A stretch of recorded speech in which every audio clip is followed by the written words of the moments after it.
because I refuse to not be first. Do we do enough? Well, I never shut up about it. It must have been about 16, 17. We nicked their guilt rings. Right, the bouncers' guilt rings. This is no good for me. That's the reality. If you want the honest truth, and I see it every day. This is KUGAN CASSIUS for IFL TV, proudly sponsored by Everlast. It's about 3 o'clock in the morning.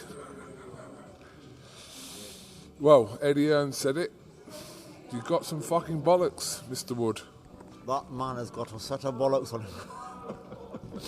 Now listen, from the outside looking in, it looks extremely risky, but when you know what you're doing, and as well as I know him, prepared for him for so long, and the team I've got, I knew I was going to do it. I knew I did what I had to do. I'm mentally strong enough to do it. Just went out and executed what we practiced.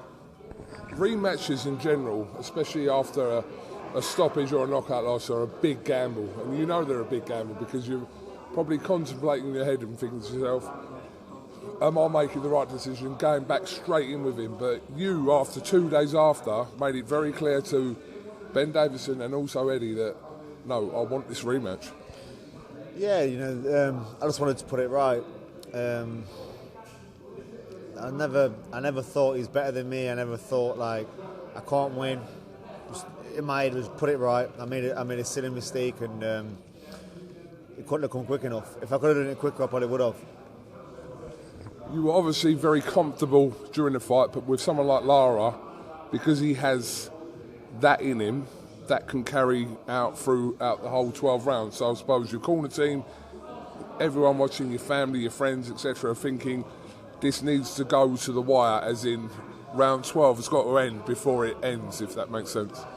Yeah, it's like a sort of a safety first approach. Like, sometimes it will do nothing and you think you need to do something. That was the danger of it. Like, I don't need to get carried away, I don't need to keep throwing unnecessary shots. If I land a big shot, I don't need to keep going and press like I would normally and try and get them up. Just keep doing what you're doing. And nothing silly, really. We were all off the edge of our seats after the knockdown. Talk to me about that knockdown. Yeah, so the first fight was like a little touch around the side, occupy around the side, and down the middle with the right hand, and he started to put his head underneath it, started to get underneath it, the first fight. My team picked it up, Leigh Wiley, and he said, little share around the side, if you're going under that, bring it up in the middle. Obviously we drilled it with Ben over and over again, and opportunity, I seen it, and just let it go, and he sat right on it. Lovely, wasn't it? Look, I know obviously now, again, everything's in your control again. We know you want the City Ground. Do you care who it is, or Warrington at the City Ground? I'm not really bothered, but I think Warrington makes the most sense. The battling fans vocally would be unbelievable, the atmosphere. We'll see, you know. And enjoy the victory, and then we'll get on the blow to end and see what he can do. I was actually sat next to your mum and dad today.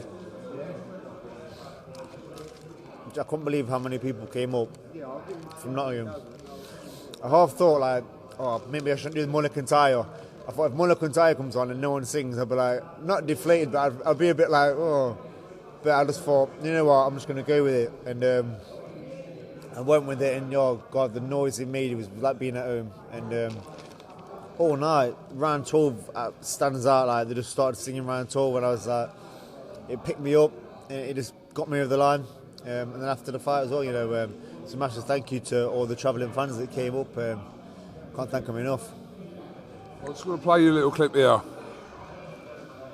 Right. This is the closing seconds of round 12.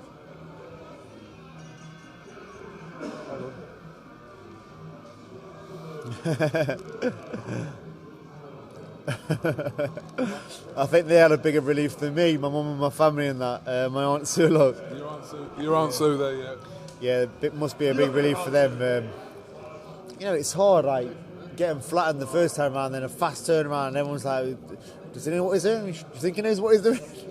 And never no doubt for me, so it's good for them to have that bit of relief, I guess.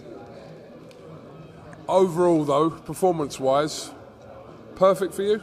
Could have done better. I made a few little mistakes and that, but I need to watch it back. It's different when you're in there, adrenaline and everything. But yeah, I'll watch it back when I get time, and I won't dwell on it too much. Probably be a different style out next time. So it's a new approach, and can't wait for the change because I've been preparing for him for nearly a year. So a new style, different approach, and hopefully a new venue.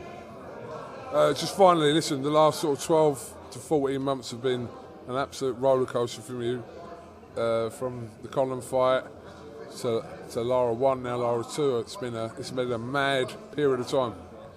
Yeah, and I have had a fairy tale career. I don't think many people have turned their career around to that extent what I have since joining with Ben and Leigh and Barry. I've had my fairy tale career and I want my happy ending. I told Ed I'm going to dig my heels in and get it. I want that City ground, whether it's this year or early, late spring, early summer next year. It's going to happen. Are you getting the credit now? It don't really mean anything to me. The credit, the history is there in black and white. It's nice if it comes with it. If it don't, it's not the reason I got into boxing, to get pats on the back. I've secured my family financially. I made some history, but like I said, the City ground is the ice on the cake for me. Be the first person to do it, and it's going to happen. And literally, just finally, how much credit do you give to the two guys sitting here, Ben Davison, Leigh Wiley? All the credit. And Barry as well. Barry was loving it tonight. I've done it without them. I wouldn't have won the world title without them. I definitely wouldn't have won the world title without them. I wouldn't have defended it without them, and I wouldn't have won that without them. So massive credit to all my team, Ben and Leigh. Barry plays his part as well.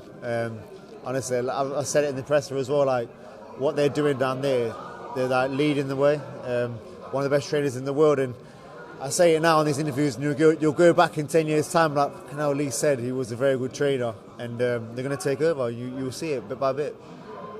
He's pretending not to listen, but he hears everything. Yeah, you'll see, especially over the next 10 years. Obviously, when I've retired, you see what's going to happen. Leigh Wood, thank you very much for your time this week, and also, listen, congratulations, big pressure fight for you tonight. And yeah, I love the pressure. I love it. You delivered anyway. It's a great night here in Manchester, and listen, onwards and upwards.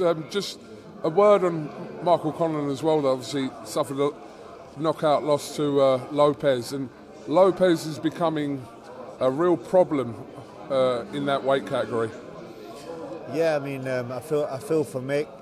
Second attempt and fell short again. I'm not seeing the fight or the knockout, but sympathy for Mick. It would be nice to see him do it. But yeah, Lopez is on our radar now. Unification fight will be massive. See what happens. Well, for tonight, you eat your Archies, and Absolutely lovely burgers. I've not had a burger for a long time.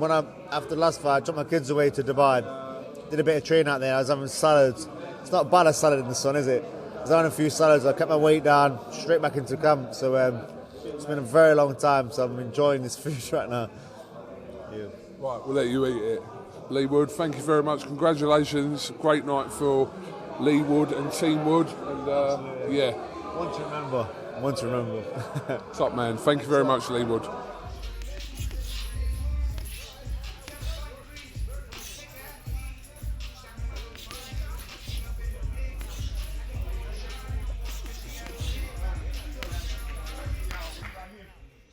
Because I refuse to not be first. Do we do enough? Well, I never shut up about it. It must have been about 16, 17. We nicked their guilt rings. Right, the bouncer's guilt ring. This is no good for me. That's the reality. If you want the honest truth, and I see it every day,